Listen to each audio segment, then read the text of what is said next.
first things communication men learned in this war was that an improved way of laying field wire was necessary. The equipment used did a pretty good job, but more speed was required. More important, there was a definite need for laying field wire without special equipment. This was especially true for assault wire. Real unit RL-39 was inadequate in other ways. It was too noisy, often revealing our presence to the enemy. Also, a man had a tough time handling his weapon and the RL-39 at the same time. To lick these problems, the Signal Corps began laboratory experiments. It was soon found necessary to depart completely from the conventional reel. A coil was needed which would pay out from the inside. A ball was found to be unsatisfactory because the outer layers collapsed. From one coil, the wire paid out with an undesirable twist.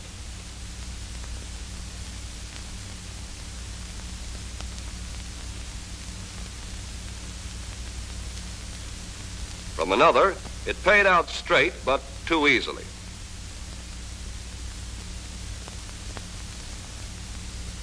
Finally, a coil was developed which solved all these problems. The successive layers neither tangle nor collapse as the wire pays out. The wire comes out straight and freely, but not too easily. This new coil allows a man complete freedom of action. At the same time, it enables him to keep in constant communication with the rear over the very wire he is laying.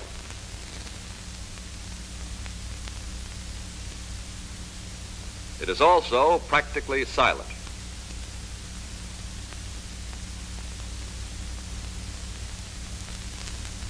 By pre-splicing the standing end of one coil to the payout end of another, a number of coils can be laid continuously. Coils used this way must be accurately aligned. Here, this is being done by lashing them to a wooden trough with the aid of D-rings on the covers. With ordinary field splicers and without special equipment, these coils permit laying wire as fast as 60 miles an hour. Communication can still be maintained under these conditions.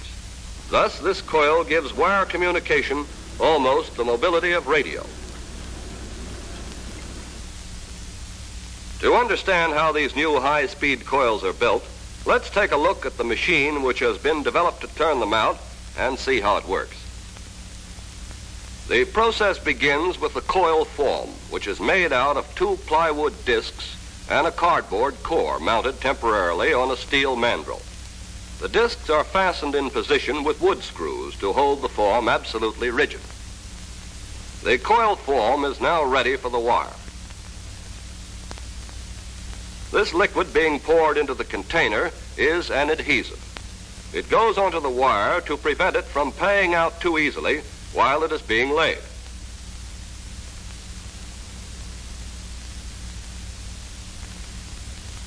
The machine was built to accommodate a DR4. All supply wire must be on such a reel, which holds 2 miles of assault wire, enough to wind several high-speed coils. Now, the supply wire is mounted on trunnions and locked in place.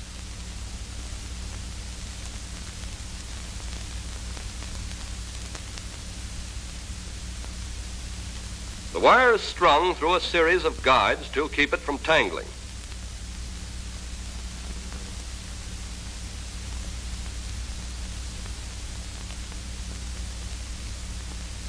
An idler pulley keeps the wire at the correct tension as the coil is being wound. The wire passes across the top of a grooved wheel which dips into the adhesive and applies it to the wire. Rollers guide the wire onto the coil. The end is pushed through a notch in the cardboard core so that it can be taped to the mandrel and held fast.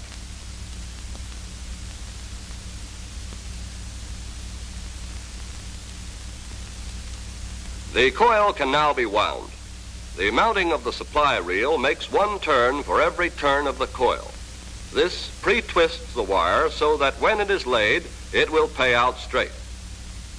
The guide is set to space the wire slightly. This makes a more compact coil. When the coil is completely wound, it is rotated slowly so that a layer of masking tape can be applied. This holds the outside layer of wire in place. A layer of cardboard goes over the masking tape to reinforce it. The adhesive being put on the cardboard to hold it firmly to the tape is the same as that which goes on the wire as the coil is wound.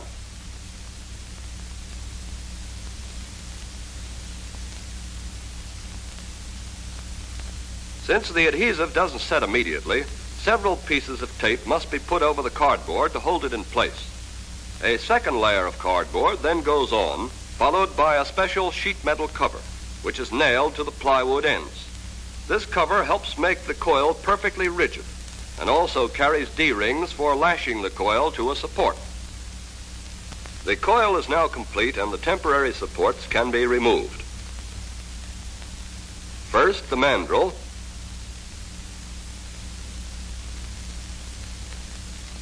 then the cardboard core.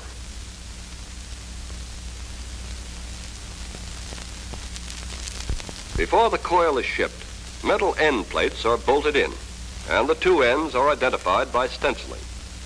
This is how it looks when it arrives in the field, a high-speed coil holding 3/4 of a mile of assault wire. If one of these winding machines isn't available, a high-speed coil can be made on improvised equipment. For example, a thread-cutting lathe can be used. A rope drive connects it to a payout arrangement which is made from a DR5 reel mounted on an RL31 reel unit. A DR8 is used as a form for the improvised coil. A notch is cut in it so that the standing end of the coil can be pushed to the inside. A cardboard core and two plywood ends are used exactly as on the GI coil.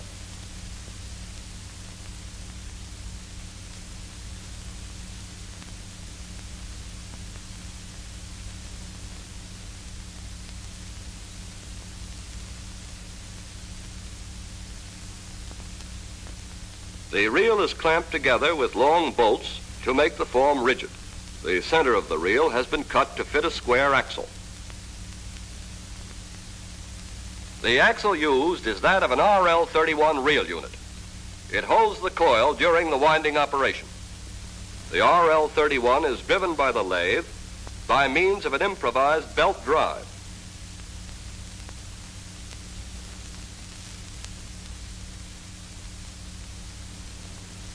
A pulley made from the ends of a DR5 and placed on the other end of the axle drives the payout arrangement. The board just below the payout reel acts as a brake and prevents the reel from overspinning as it feeds the wire to the coil.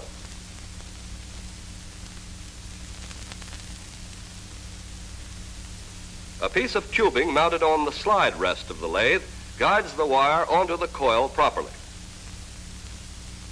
Because in this case the payout reel is so far away, the operator pre-twists the first few feet of wire, approximately 1 twist to the foot.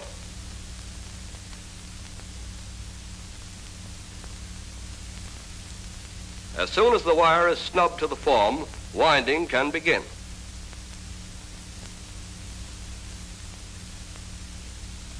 Notice how the wire is spaced. Also, the double wheel arrangement for applying the adhesive. And here's something to remember. It's important not to get either too much or too little adhesive on the wire. The payout reel twists the wire in the direction of its natural lay. When winding is completed, the standing end of the wire is shoved through a slot to the center of the coil. Bringing the standing end of the wire to the center this way makes it possible to pre-splice coils for continuous laying.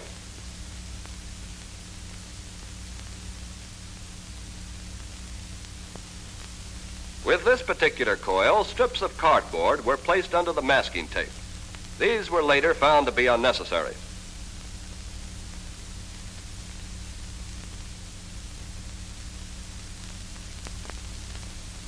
Almost any type of adhesive may be used on the wire and on the layers of tape and cardboard. Here, rubber cement is being used.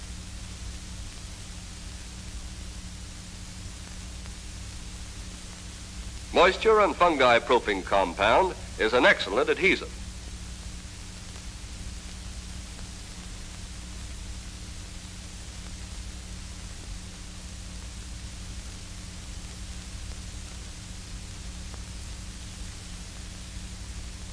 After the layers of cardboard and masking tape are applied and a protective cover of sheet metal put on, the coil form can be removed. Signal Corps Technical Information Letter number 33 gives a detailed story on the making of such improvised coils. Here's the finished coil ready for use, the standing end and the payout end.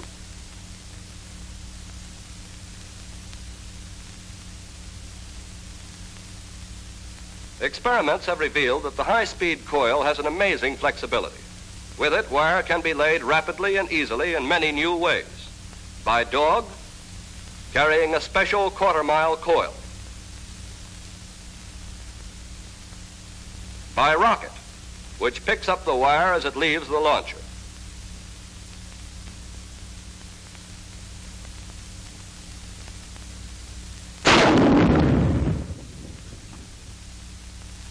By rifle grenade, to which the wire is attached before discharging.